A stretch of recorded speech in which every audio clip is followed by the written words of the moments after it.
Well, hi, everybody.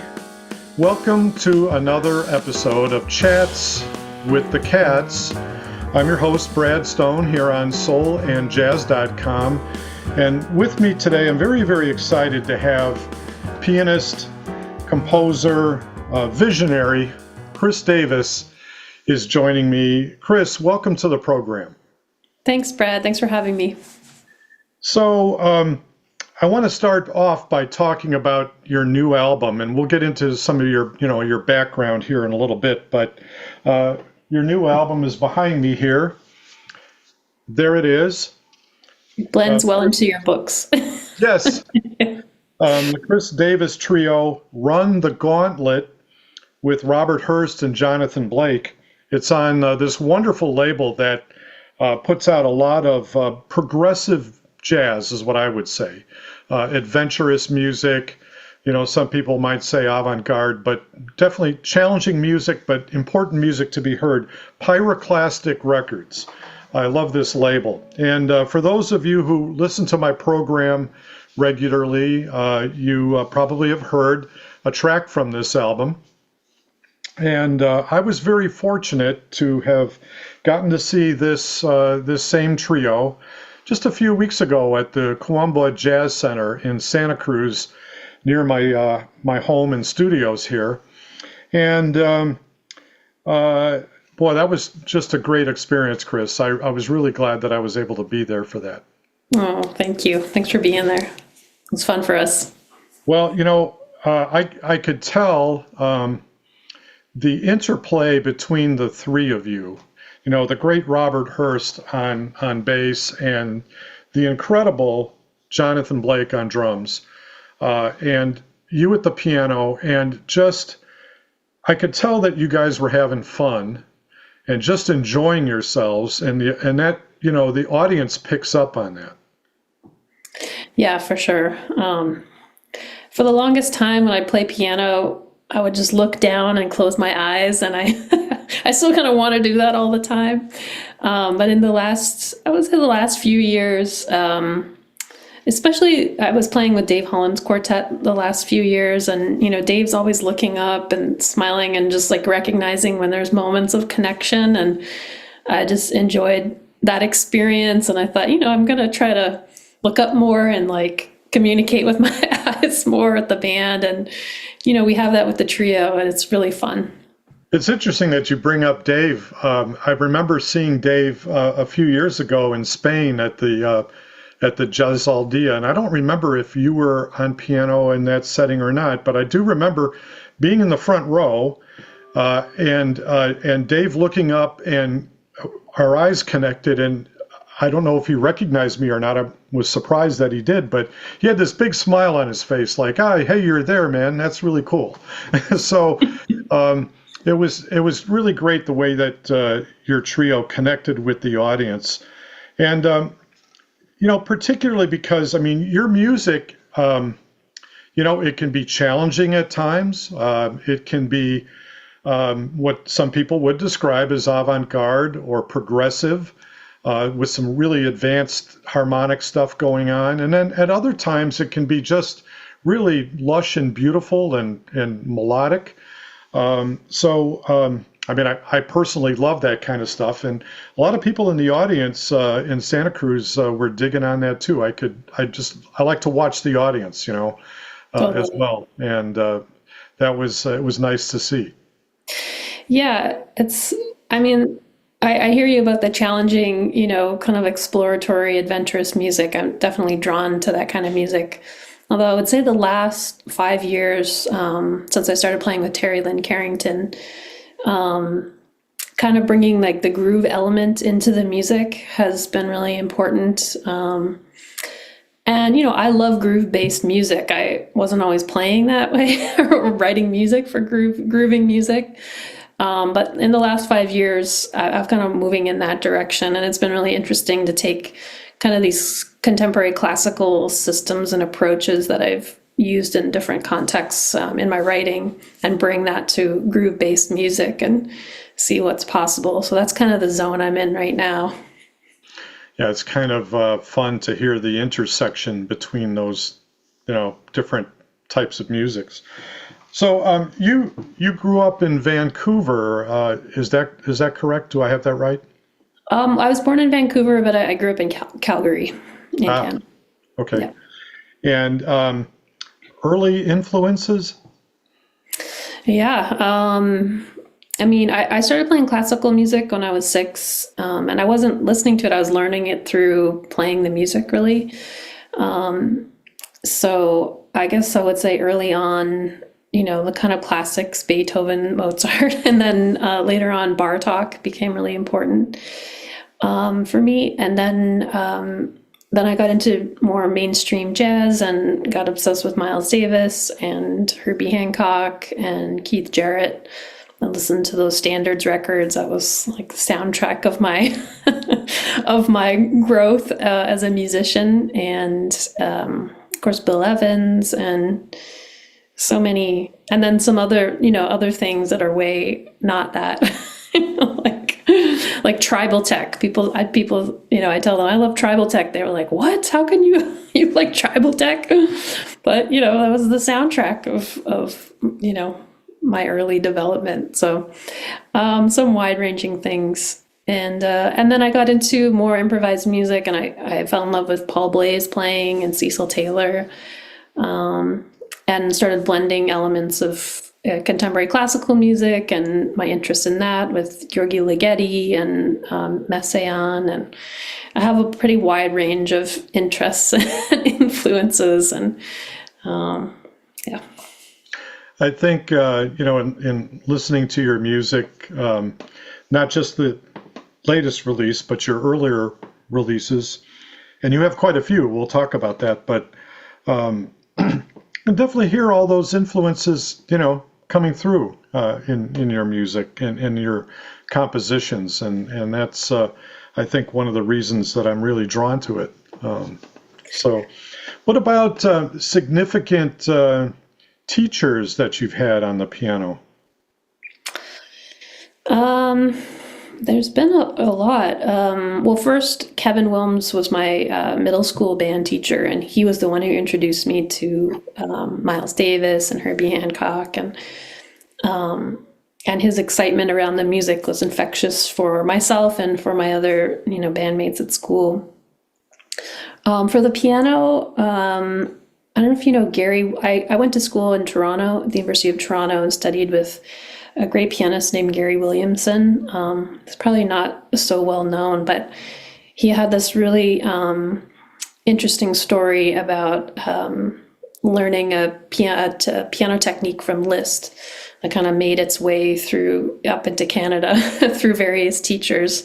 And so his main thing was teaching piano technique. And at the time I was playing a lot and I started having some pain in my arms, and I thought, probably be a good idea to really learn how to play the piano properly. And so I went to him and he showed me a few things and said, "Oh, drop your hands on the piano." And he's like, maybe a third of people get this right away, a third of them never get it, and a third it takes a year or whatever, some length of time. And so I would come back every week and I would drop my hands on the piano, and he's like, "No, it's not it, not it." And then finally, after a year of doing this, and I was in the studio practicing, and I dropped my hand and I felt what it was supposed to be. And I came back that next week. He's like, "Yep, that's it. Now we can go to lesson 2." So I spent a good 2 years relearning or learning how to play the piano, how to get a good sound, how to play and not hurt myself. And I have all sorts of things that I do. It's kind of regular maintenance. You can get into bad habits, and kind of always checking in with some of those exercises and the way things should feel in order, to play fluidly and without pain. It's really interesting that you bring that up because, first of all, I think it's exciting to hear, all the years that you played, and then to kind of reinvent your maybe your posture and your the way that your hands fall on the piano. I when I was in graduate school, I had a I took some classical piano, and I had a piano teacher who used to talk about how your hands should just like fall on the keyboard. Sounds like what you're talking about, and it should just be loose. And the problem is that what he would do to me in the middle of playing is that he would whack me underneath my arms to make sure that my hands just fell right back down onto the keyboard. But of course, I tensed up because I was anticipating him whacking me. So I don't think that was too effective. Yeah. But I do remember that particular lesson from him. So it's really interesting that you were able to do that after many years, right, of playing the piano, and I would imagine that was probably difficult at first, but it's good to hear that it's worked for you and that you're not in pain anymore.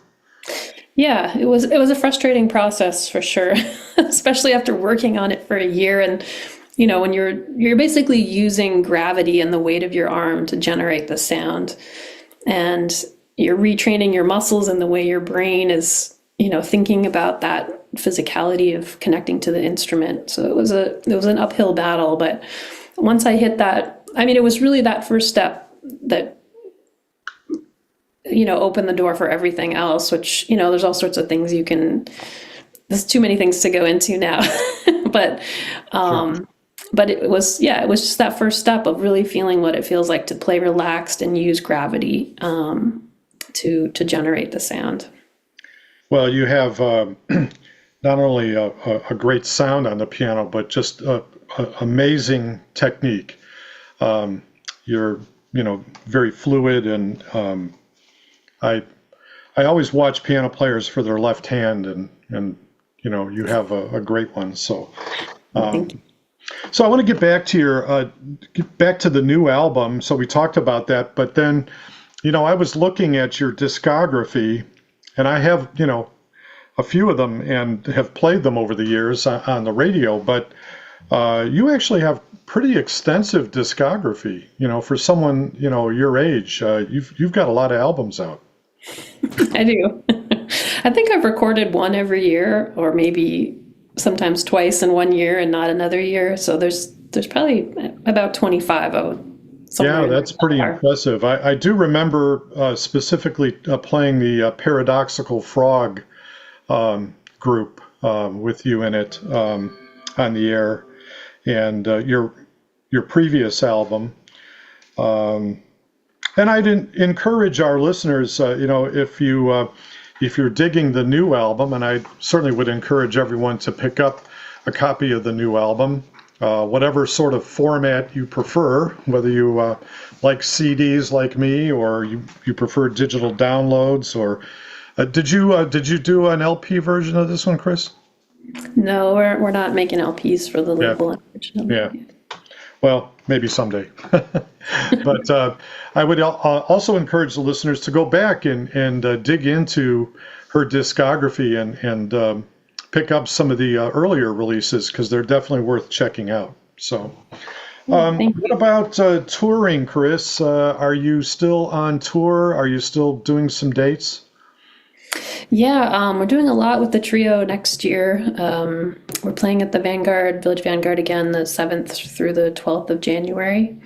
And that's during Winterfest, so it's a great time. Lots of people are in town and checking out music. We're going to Europe, I think, 4 times next year, and Canada, Australia. We're traveling a lot for the trio this coming year. It's wonderful. It's a wonderful advantage that you have as a musician, as a player, to be able to travel the world. I think that's a great. I'm sure that the travel gets old after a while too, but it's a wonderful opportunity. I will be there in New York for Winterfest, so I hope to see you at the Village Vanguard. So nice. That will be good. We have our annual jazz industry conference, the Jazz Congress at Jazz at Lincoln Center. So I'll be there for that, and then sticking around for the weekend. So I hope to see you there.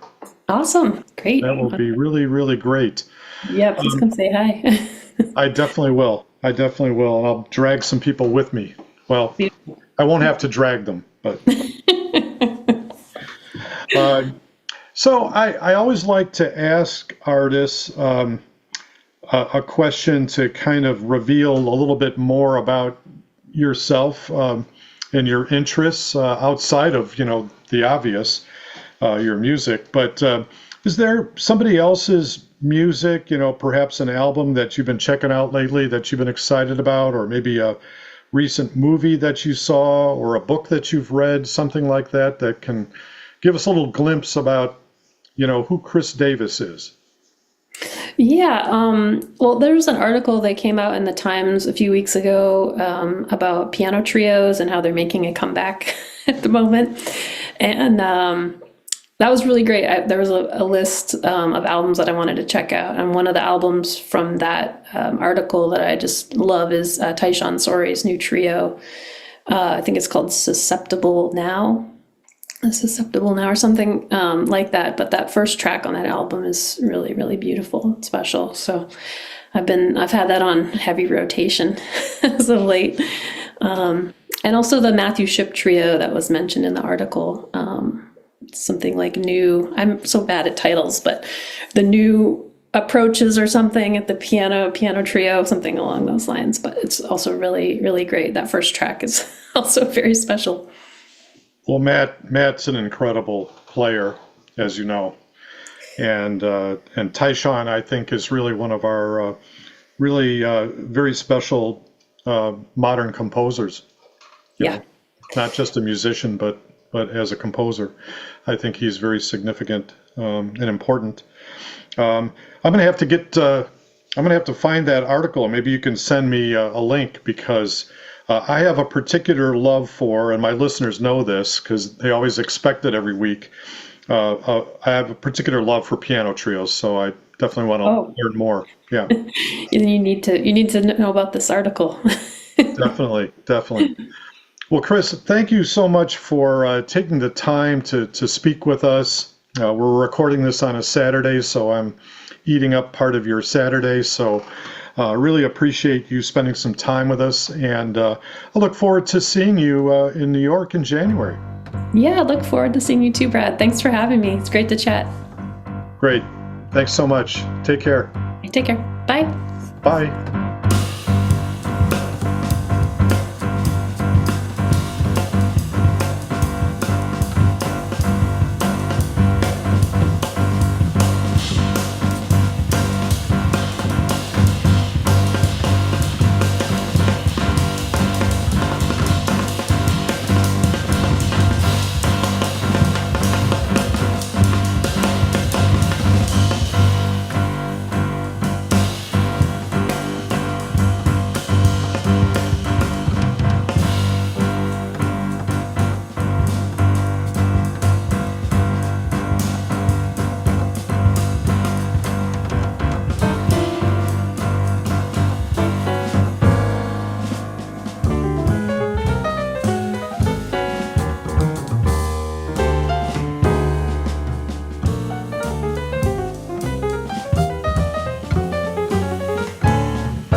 www.soulandjazz.com.